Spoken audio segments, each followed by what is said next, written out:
This is the review for the Chapter 13 test. I'm going to go through the questions kind of out of order so that it's grouped similar to how it will look on the retake. So number 10 is asking us to graph y equals 2 sine of 1/2 theta. So remember that to get the amplitude, we're looking at this value 2, and we're taking the absolute value. So that means that this has an amplitude of 2. That tells us that on our y-axis, we need to at least go to 2, which this is given to us, so we're okay there. The value for b is 1/2, and we use b to find the period. So remember that the period of the graph, we take the period of a normal sine, which is 2 pi, and we divide by b. So since b is 1/2, that means that we're really doing 2 pi times the reciprocal of 1/2, so times 2 over 1. So that gives us a period of 4 pi. And that 4 pi helps us with our x-axis. So we're going to place 4 pi at the end of our x-axis. In order to find the rest of the 3 values on our x-axis, so these bigger notches, we're going to take the period, which was 4 pi, and we're going to divide that by 4. So if I take 4 pi and divide it by 4, that gives me pi. That tells me that this first mark is going to be pi.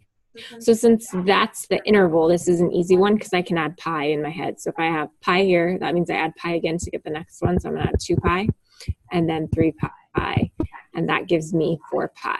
Okay, so right now what we've done is we've identified the period, we've identified the amplitude, and we've labeled our axes appropriately. So what we have left to do is to graph this function for 2 full cycles.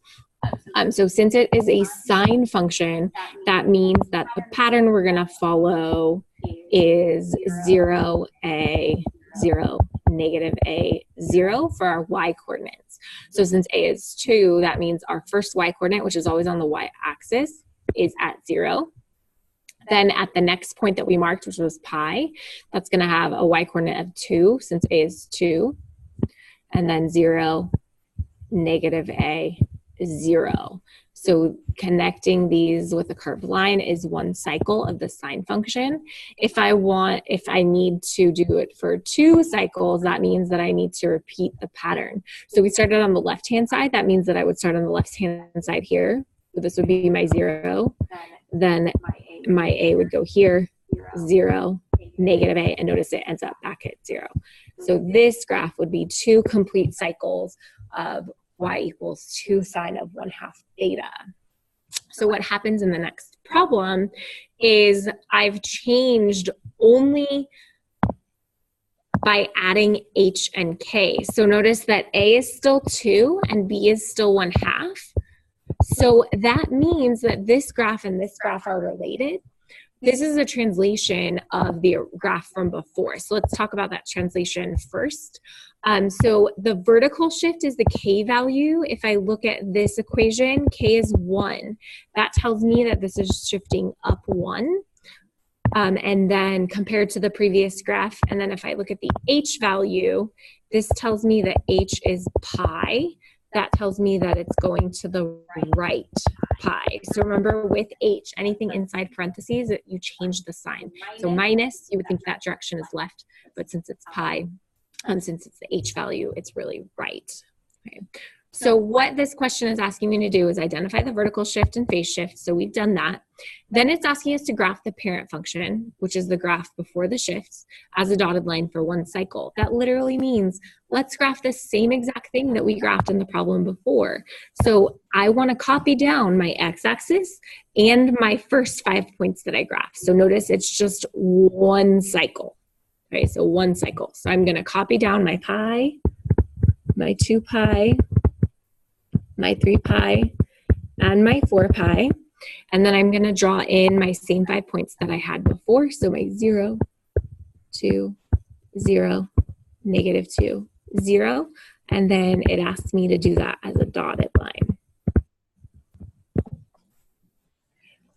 So next, what I want to do is do the translation. So I already labeled my axis. I'm translating the graph and then doing 2 complete cycles. Okay. So I'm translating every single point up 1 right pi. Since I'm moving right, I'm going to start on the right. That way I can kind of move away from there.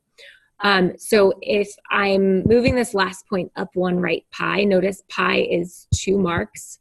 So this is 2 boxes essentially on my x-axis. So I'm going to move every point to the right 2, up 1, to the right 2, up 1, to the right 2, up 1, to the right 2, up 1, right 2, up 1. So this 5-point cycle just translated to here. One thing that we talked about in the notes originally was that I can think about this K value as being my new, like, quote unquote, x-axis. So the cycle is going to be centered around there, and drawing that highlighter kind of helps copy out the rest of the cycle because I need to fill up this space.